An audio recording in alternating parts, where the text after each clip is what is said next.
Shaheen academy में जाकर उसको दाखिला कराया था। वहाँ वो हमारे बच्चे यहाँ आज आए हुए हैं। कल परसों ही वो महाराष्ट्र यानी बीदर से चले थे, आज वो हमारे पास यहाँ आ चुके हैं। मैं खुद उनका दाखिला देने के लिए वहाँ गया था और उन्होंने यहाँ चहारुम तक तालीम हासिल की है।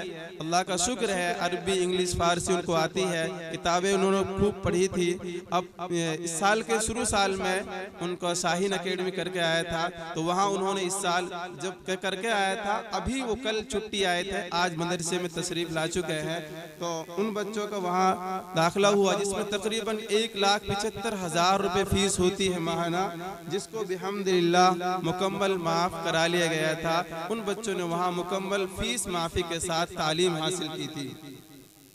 इंशाअल्लाह वो दोनों बच्चे 2026 तक नीट का एग्जाम क्लियर कर लेंगे। इंशाअल्लाह हमारी भी दुआएं होंगी और आप सबके